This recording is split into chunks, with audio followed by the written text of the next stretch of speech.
नमस्कार स्वामी भक्तांनो, स्वागत आहे तुमचं पुन्हा एका नवीन व्हिडिओमध्ये. जय जय श्री स्वामी समर्थ.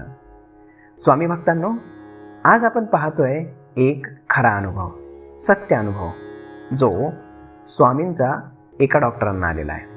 तर मग चला आपण त्यांच्या शब्दात ऐकूयात की नक्की काय झाले ते. तर एका शहरामध्ये एक प्रतिष्ठित कुटुंब राहत होतं. या कुटुंबातील डॉक्टर असलेले सासरे रुग्णांची सेवा करत आणि अशाच एके दिवशी सेवा करत असताना त्यांना कोरोनाची लागण झाली आणि हळूहळू सर्व कुटुंबाला कोरोनानं विळख्यात घेतलं. चांगले उपचार घेण्यासाठी दीनानाथ मंगेशकर या पुण्यातील नामांकित दवाखान्यामध्ये सासरे आणि पती यांना उपचारासाठी ॲडमिट केलं गेलं. ताई घरीच राहून बरी झाली. आपल्या पतीला आणि सासऱ्यांना रोज डबा घेऊन ताई दवाखान्यात जाई. ताई या स्वामींच्या निस्सीम भक्त होत्या, म्हणून ताईंची मनापासून स्वामी महाराजांची सेवा ही चालूच होती. असा अखंड जप चालू होता.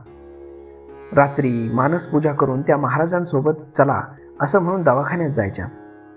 आपल्या पतीचा होणारा त्रास त्या पाहू शकत नव्हत्या. त्यांना शांत झोप लागावी असं महाराजांना त्या विनंती करायच्या.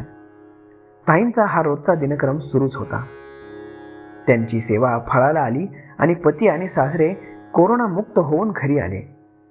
मग घरी आल्यावर ताईंच्या पतीनं ताईंना सांगितलं की रोज रात्री स्वामी समर्थ महाराज माझ्या जवळ येऊन मला शांत झोप असं म्हणत, भिवू नकोस, मी तुझ्या पाठीशी आहे असंही म्हणायचे. गुरुदेव दत्त असा आवाज मला कानावर यायचा आणि मला झोप लागायची. हे ऐकताच ताईंच्या डोळ्यातून अश्रू वाहू लागले आणि नकळत महाराजांकडे केलेली मागणी पूर्ण करतात महाराज आणि भक्तांच्या हाकेला धावून येतात. हे सिद्ध झालं. याचा ताईंना अनुभव आला. मग ताईनं मनापासून महाराजांना नमस्कार केला. तर मित्रांनो, अशा पद्धतीनं आपल्या या ताईंना महाराजांचा अनुभव आला. महाराज हे नक्कीच सर्वांना मदत करत असतात. आपण फक्त त्यांच्यावरती विश्वास ठेवून सगळं काही त्यांच्यावर सोपवून मोकळं व्हायला हवं. जय जय श्री स्वामी समर्थ.